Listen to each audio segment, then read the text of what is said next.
ಹೆಮ್ಮೆಯ ವಿಷಯ. ಜೊತೆಗೆ ಹೊಸ ವಾಣಿಜ್ಯ ಮಳಿಗೆಗಳನ್ನು ಕೂಡ ಇವತ್ತು ಉದ್ಘಾಟನೆ ಸಚಿವರ ಸಮ್ಮುಖದಲ್ಲಿ ಆಗಿದೆ. ಅತ್ಯಂತ ಮಹತ್ವದ ಕಾರ್ಯ ಅಪಘಾತ ರಹಿತ ಚಾಲಕರಿಗೆ ಸನ್ಮಾನ ಮಾಡಿ ಅವ್ರನ್ನ ಸಮಾಜಕ್ಕೆ ಪರಿಚಯ ಮಾಡುವಂಥ ಕೆಲಸ ಇನ್ನೊಂದು ಕಾರ್ಯ ಕೂಡ ಇದೇ ಕಾರ್ಯಕ್ರಮದಲ್ಲಿ ಆಗ್ತಾ ಇದೆ. ಈಗಾಗಲೇ ಮೇಡಮ್ MD ಅವರು ಹೇಳಿದಂಗೆ ನಿಮಗಿರುವಂಥ ಹಲವಾರು ಸೌಲಭ್ಯಗಳು, ಅದು ಅಪಘಾತ ವಿಮೆ ಇರ್ಬೋದು, ಗುಂಪು ವಿಮೆ ಇರ್ಬೋದು, ನೌಕರ ಕುಟುಂಬ ಕಲ್ಯಾಣ ನಿಧಿ ಪರಿಹಾರ ಅಂತ ಹಲವಾರು ನೌಕರ ಪರವಾಗಿರುವಂಥ ಜನಪರ ಕಾರ್ಯಕ್ರಮವನ್ನು ಕೂಡ ಇವತ್ತು ನಾವು ಹಂಚಿಕೆ ಮಾಡ್ತಾ ಇದ್ವಿ. ಕ್ರೀಡೆ ಮತ್ತು ಕಲಾ ಚಟುವಟಿಕೆಗಳಲ್ಲಿ ಯಾರು ವಿಜೇತರಾಗಿದ್ದಾರೆ ಅವರಿಗೆ ಪಾರಿತೋಷಕ ವಿತರಣೆ ಕಾರ್ಯಕ್ರಮ ಕೂಡ ಇದೇ ಸಂದರ್ಭ ಕೂಡ ಇವತ್ತು ಜರುಗ್ತಾ ಇದೆ. ಮತ್ತು 24-20 ಸಾಲ ಅತ್ಯುತ್ತಮ ಅಧಿಕಾರಿಗಳಿಗೆ ಪುರಸ್ಕಾರ ಮಾಡುವಂಥ ಇನ್ನೊಂದು ಕಾರ್ಯಕ್ರಮ ಮತ್ತು ಹಲವಾರು ಕಾರ್ಯಕ್ರಮವನ್ನು ಇವತ್ತು ನಾವು ಮಾಡ್ತಾ ಇರೋದು ನಮಗೆಲ್ಲ ಹೆಮ್ಮೆಯ ವಿಷಯ. ರಾಜ್ಯದಲ್ಲಿ ಅತ್ಯಂತ ದೊಡ್ಡ ಜಿಲ್ಲೆ ಆಗಿರುವಂಥ ನಮಗೆ ಇನ್ನೂ ಬಸ್ ಕೊಡುವಂಥ ಮಾತ್ರ ಕೂಡ ಸಾರಿಗೆ ಸಚಿವರು ಹೇಳ್ತಾರೆ. ಯಾಕಂದರೆ 250ರಿಂದ ನಮ್ಮ ಸಮಸ್ಯೆ ಪರಿಹಾರ ಆಗಲ್ಲ. ಇನ್ನು ಹೆಚ್ಚಿಗೆ ಬಸ್ಗಳಿಗೆ ಕೊಟ್ಟರೆ ಹೆಚ್ಚು ಅನುಕೂಲ ಆಗುತ್ತೆ ಅನ್ನೋ ಮನವಿಯನ್ನು ಸಾರಿಗೆ ಸಚಿವರಿಗೆ ವಿನಂತಿ ಮಾಡಿಕೊಳ್ತಾ, ಆ ಸಾರಿಗೆ ಸನ್ಮಾನ್ಯ ರಾಮಲಿಂಗ ರೆಡ್ಡಿ ಸಚಿವರಾದ ಮೇಲೆ ಸುಮಾರು 7,800 ಹೊಸ ಬಸ್ಗಳನ್ನು 4 ವಿಭಾಗಗಳಲ್ಲಿ ಖರೀದಿ ಮಾಡುವ ಒಂದು ದಾಖಲೆ ಅಂತ ನಾನು ಹೆಮ್ಮೆಯಿಂದ ಹೇಳ್ತಾ ಇದ್ದೀನಿ. ಅದರ ಜೊತೆಗೆ 9,000 ನೇಮಕಾತಿಗಳು ಕೂಡ ಇದು ಕೂಡ ದಾಖಲೆ.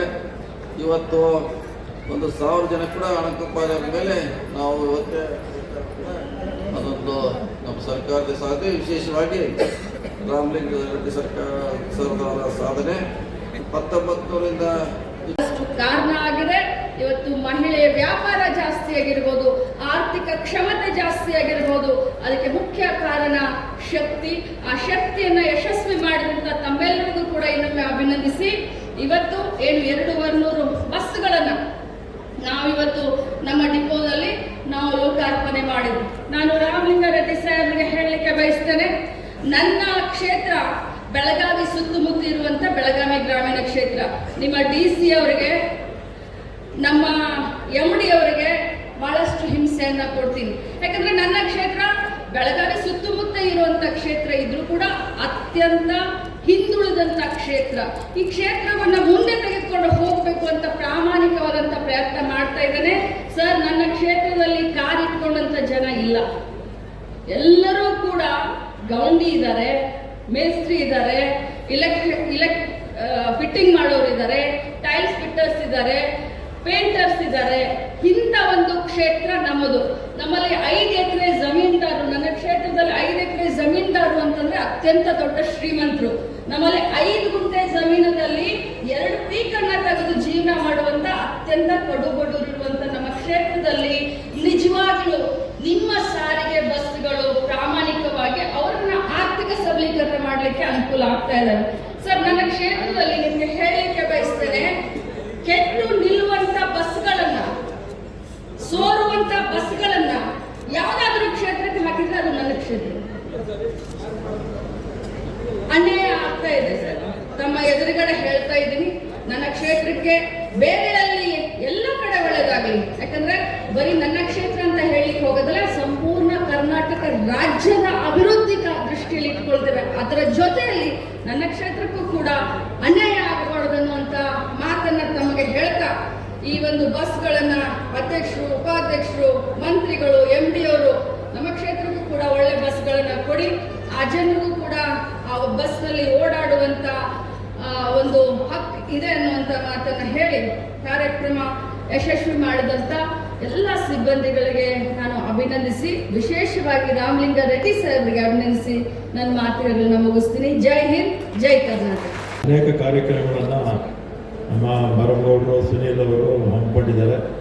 ಅದರಲ್ಲಿ ಬಹಳ ಮುಖ್ಯವಾಗಿ ಇವತ್ತು ಇದೇ ಆವರಣದಲ್ಲಿ ಒಂದು ಡಿಪೋ ಸುಮಾರು 8 ಕೋಟಿ ರೂಪಾಯಿ ವೆಚ್ಚದಲ್ಲಿ ಹೊಸ ಒಂದು ಘಟಕ ನವೀಕರಣ ಕಾರ್ಯಕ್ರಮ. ನವೀಕರಣ ಅಂದರೆ ಹೊಸದಾಗಿ ಹಳೆದ ನೋಡೋದು ಹೊಸದಾಗಿ ಕಟ್ಟುವಂಥದ್ದು. ಮತ್ತು ನೂತನ ವಾಣಿಜ್ಯ ಸಂಕೀರ್ಣ ಸುಮಾರು 2 ಕೋಟಿ ರೂಪಾಯಿ ವೆಚ್ಚದಲ್ಲಿ ಅದು ಉದ್ಘಾಟನೆ ಆಯಿತು. ಅದೇ ರೀತಿ ನೂತನ ಬಸ್ಸುಗಳು ನಮ್ಮ ಹೋದ ಬಡ್ಜೆಟಲ್ಲಿ ನಮಗೆ 2,000 ಬಸ್ ಕೊಟ್ಟಿದ್ದರು. ಅದರಲ್ಲಿ 700 ಬಸ್ಸು ವಾಯುವ್ಯ ಕರ್ನಾಟಕಕ್ಕೆ ಕೊಟ್ಟಿದ್ವಿ. 480 ಬಂದಿದೆ. ಅದರಲ್ಲಿ ಕೆಲವು ಬಸ್ಸುಗಳು ಮಾತ್ರ ಬರಬೇಕು, ಆದೇಶ ಪತ್ರ ಕೊಟ್ಟಿದ್ದಾರೆ. ಇನ್ನೂ 220 ಬಸ್ಸು ಆಗಿದೆ. ಒಟ್ಟು 700 ಬಸ್ಸು ಈ ವರ್ಷ ನಾವು ವಾಯುವ್ಯ ಕರ್ನಾಟಕಕ್ಕೆ ಕೊಟ್ಟಾಗುತ್ತೆ. ಒಟ್ಟು ನಾನು ಇಲಾಖೆ ಮಂತ್ರಿ ಆದಮೇಲೆ ನಮ್ಮ ಸರ್ಕಾರ ಬಂದಮೇಲೆ 23ರಲ್ಲಿ 1117 ಬಸ್ಸು ಹೊಸ ಬಸ್ ಕೊಟ್ವಿ. ಸಿಟಿಗೂ 136 ಬಸ್ ಕೊಟ್ಟಿದ್ವಿ. ರಾಜೀವ್ ಸೇಠ್ ಅವರು ಬರೆದು ಬಿಟ್ಟಿದ್ದಾರೆ. 136 ಸಿಟಿ ಬಸ್ ಕೊಟ್ಟಿದ್ವಿ. ಈ ಸಲ ಕೂಡ 80 ಬಸ್ ಬರುತ್ತೆ ಸಿಟಿಗೆ, 80 ಬಸ್ಸು ಸಿಟಿಗೆ. ಮತ್ತು ಈ ವರ್ಷ ಕೂಡ ಬರುತ್ತೆ.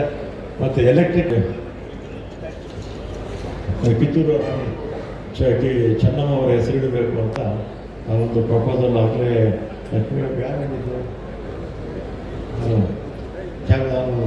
ಇವರು ಅನುಮೋದನೆ ಮಾಡಿ ಕಳಿಸಿದ್ದಾರೆ ನಮ್ಮ ಅಧ್ಯಕ್ಷರು ವರಗೌಡ ಪಾಟೀಲ್ ಅವರಿಗೆ. ಇದರಲ್ಲಿ ಬೋರ್ಡಲ್ಲಿ ಅನುಮೋದನೆ ಆಗಿದೆ, ಸರ್ಕಾರಕ್ಕೆ ಬರುತ್ತೆ. ಕ್ಯಾಬಿನೆಟಲ್ಲಿ ಇಟ್ಟು ಕಿತ್ತೂರು ಚೆನ್ನಮ್ಮ ಇದು ರೋಡ್ ಟ್ರಾನ್ಸ್ಪೋರ್ಟ್ ಕಾರ್ಪೊರೇಷನ್ ಅಂತ ಬದಲಾಯಿಸಬೇಕು ಅಂತ ಭಾಳ ದಿನಗಳ ಬೇಡಿಕೆ. ಅದನ್ನು ಕೂಡ ಖಂಡಿತ ಮಾಡಿಕೊಡ್ತೀವಿ ಅಂತೇಳಿ. ಮತ್ತು ಉಳಿದಾಗೆ ಅಪರಾಧ ರಹಿತ ಸೇವೆ ಸಲ್ಲಿಸಿದ ಚಾಲನಾ ಸಿಬ್ಬಂದಿಗೆ ಬೆಳ್ಳಿ ಪದಕ. ಅಂದರೆ 5 ವರ್ಷದವರೆಗೂ ಕೂಡ ಗ್ರಾಮಾಂತರ ಪ್ರದೇಶದಲ್ಲಿ 5 ವರ್ಷ ಆಕ್ಸಿಡೆಂಟ್ ಮಾಡದೆ ಯಾರು ವಾಹನ ಓಡಿಸ್ತಾರೆ ಅವರಿಗೆ ಬೆಳ್ಳಿ ಪದಕ ಕೊಡ್ತೀವಿ. ಆಮೇಲೆ ಇನ್ನೂ ಹೆಚ್ಚು 7 ವರ್ಷ ಇರಬೇಕು, 7 ವರ್ಷನ ಚಿನ್ನದ ಪದಕ, ಬೆಳ್ಳಿ